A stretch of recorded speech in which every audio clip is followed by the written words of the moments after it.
All right, so I've got a nice chunk of Malad Obsidian here. I've been working on spalling it out a little bit. It doesn't come in very big pieces. Good size one is maybe softball sized, maybe a little bigger.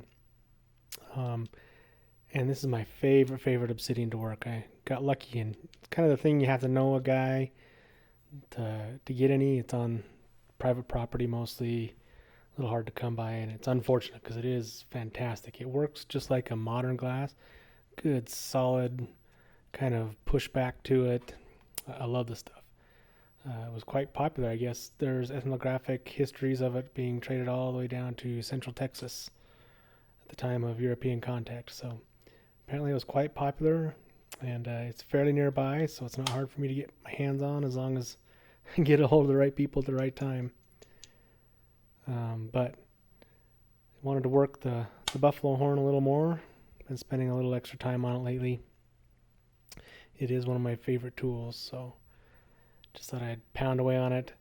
And you'll notice the back side of this little spall is the one of the outer edges.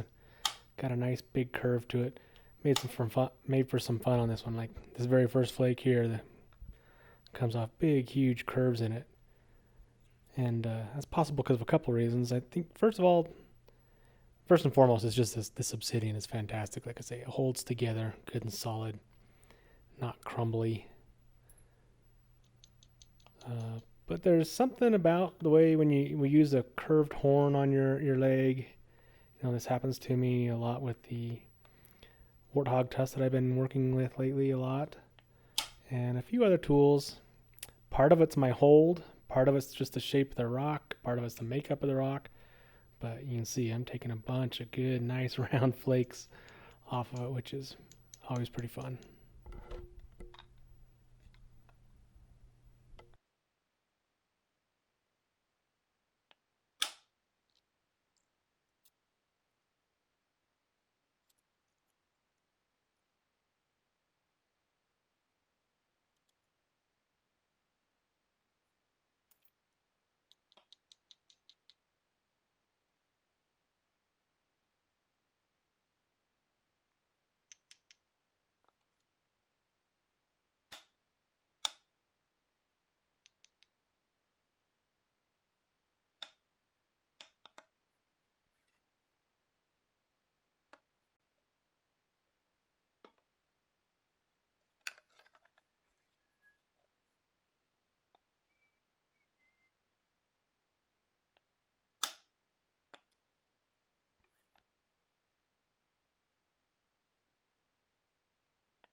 course, it's a good sized turtleback, so got to reduce pretty quickly, and it's a small cobble, so that's what I love about this Bison horn method.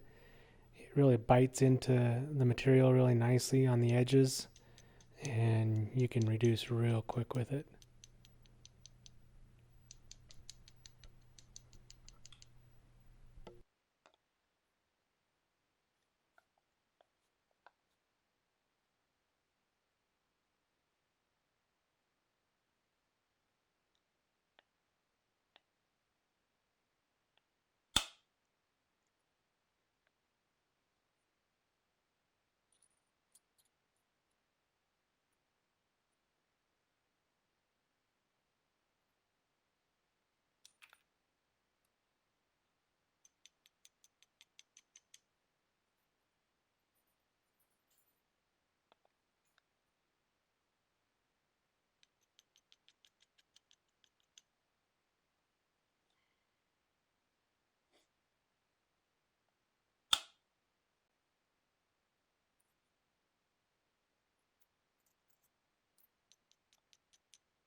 Just lots and lots of big curvy flakes coming off the back of this, which is good.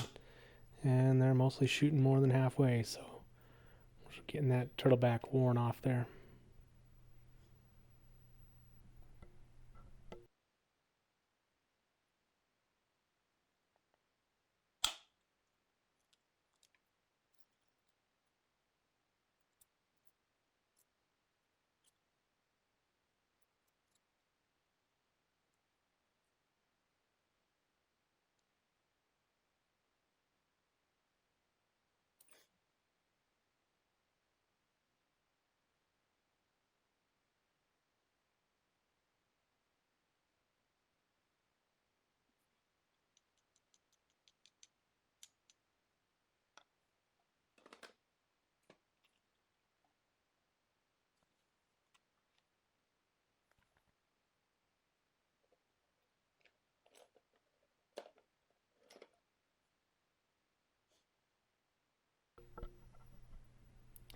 So after I get most of the big reduction with the bighorn, I do like switching over to this kind of, I've just got the sawed off tip of a horn here and just set it on the stick.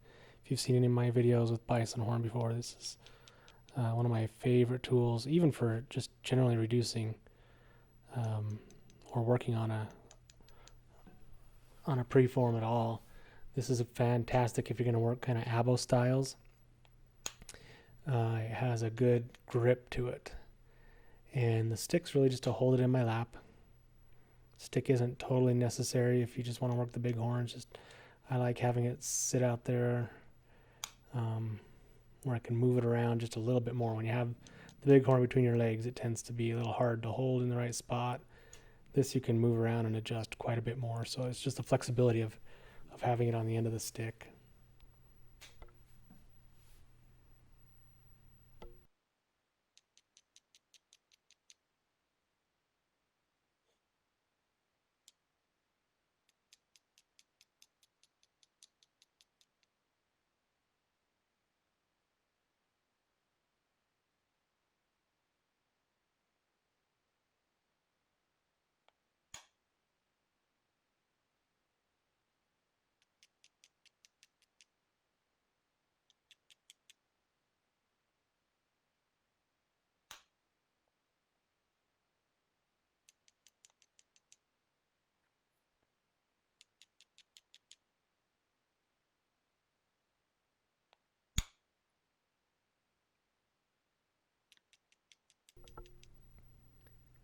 course, after the main reduction with the bighorn, a lot of times just spent here just trying to get some good ridges going across.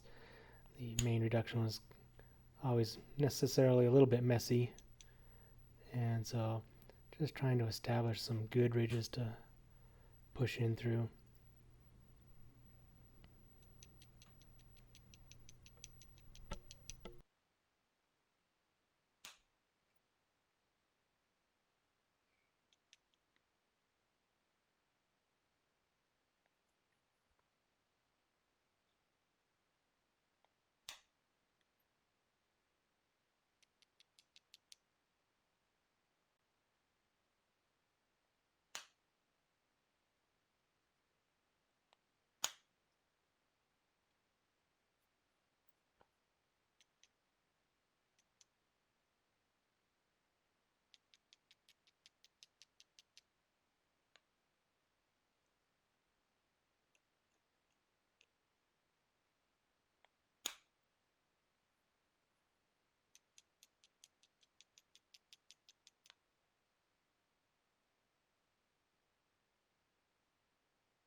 A lot of people ask me where they can get bison horns. They're actually not that hard to find. You can, of course, find them on eBay for fairly cheap. I mean, probably $20 or so, $25 for a horn on the steep end. Sometimes you can find them cheaper than that. They sell them a lot for as taxidermy supplies. People buy them and polish them up and put them on taxidermy displays. You don't need a taxidermy quality one, and so there's a lot of lower seconds out there available. You're not going to polish it up or scrub it up or do anything fancy. You're going to beat on it. So don't go buy one of the big, fancy, expensive ones. They sell these kind of raw ones for much, much cheaper. I think this one I picked up on a trip to Jackson Hole, maybe up through Yellowstone. But they're, like I said, they're fairly cheap to get. And even if you got to pay a little shipping, they're not terrible. You're going to spend a lot more on a lot of other tools. Of course, those other tools might be better quality than a stinky old bison horn, but that's something to keep in mind too. They do have a particular smell. You know, they come off a bison ranch somewhere typically, and so you got kind of the smells of all of that, the farm, the ranch, and then they just kind of have a raw smell to themselves. They're kind of a modified hair, and when you beat on them, you'll definitely get kind of that burnt hair smell coming off them.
And the inevitable finger poke when you're working obsidian.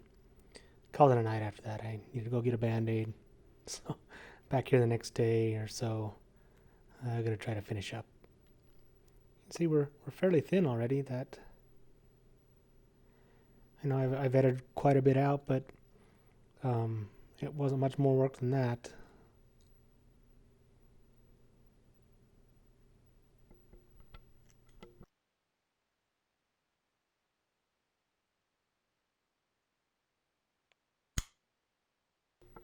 And of course, I think like the first two or three strikes in, I managed to get another poke here.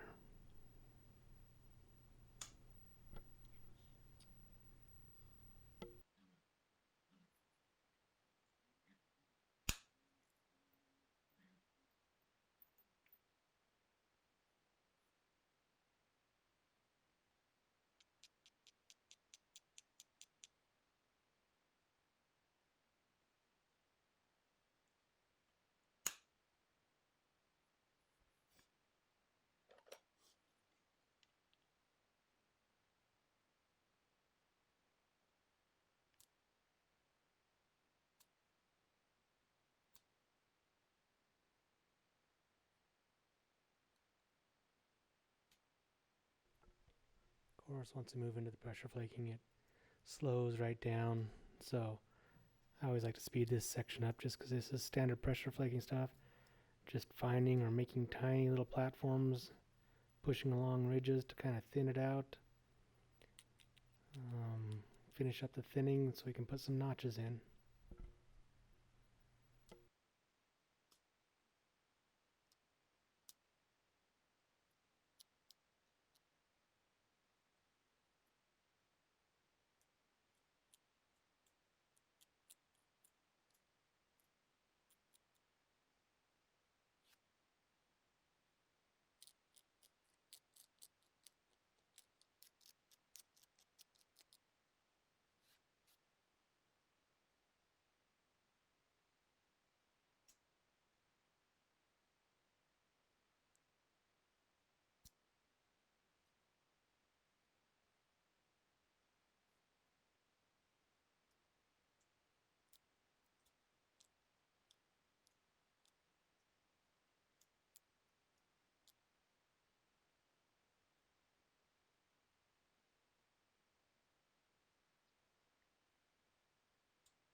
Finally, it's time to notch. I'm a big fan of Velcros. They're a common style around where I grew up. Saw plenty of them. Sometimes I need to make some. The other type I always used to see were kind of some bifurcated pinto types. I don't know if I've ever made one of those on video. I should make one because they're also a pretty cool common type from the eastern Great Basin area. So yeah, throw a few corner notches in here. We'll call it an alco.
This obsidian isn't completely uncommon in the eastern Great Basin area.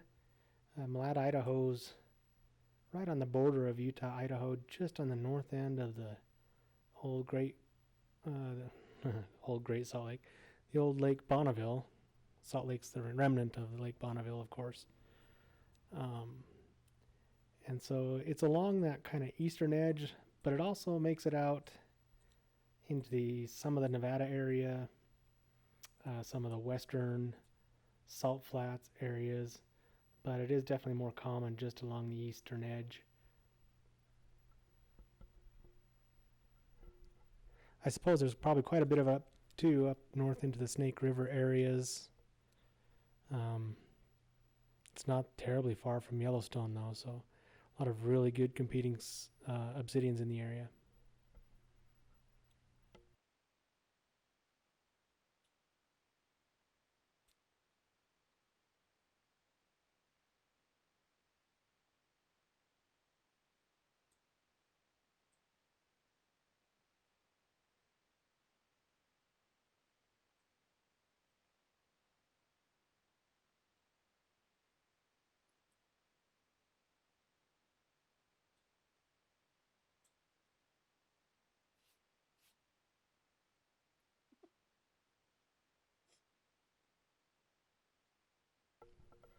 I don't know if I'm the only one this happens to, but I seem to have an uncalibrated eye somewhere.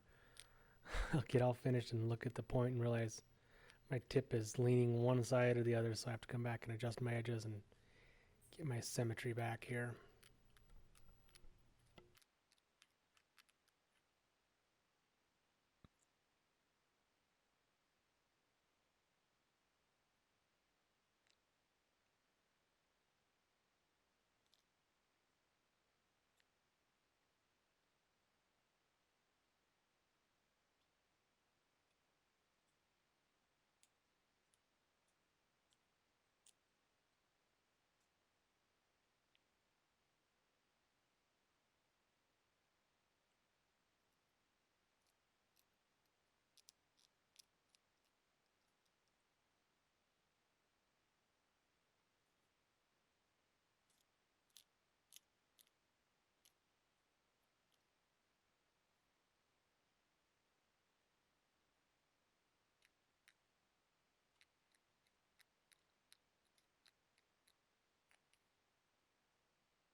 And that's pretty much it. Once I get the tip straightened out, a couple of adjustments on the sides, get the center line back up, maybe pick off a few more high ridges. That's it.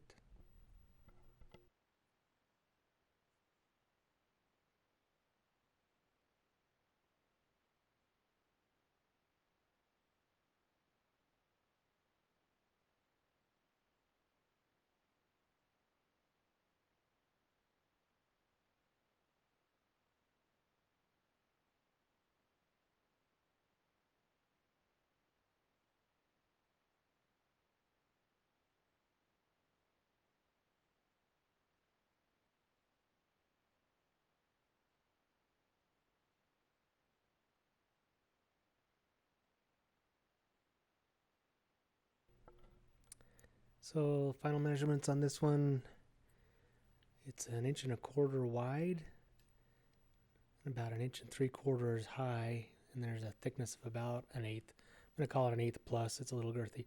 I noticed whenever I build this type of hunting arrowhead, that's about where I come out, just a smidge over 1/8 every time.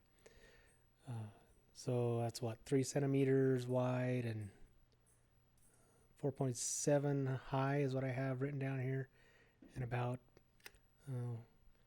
half a centimeter wide or thick. So there you go.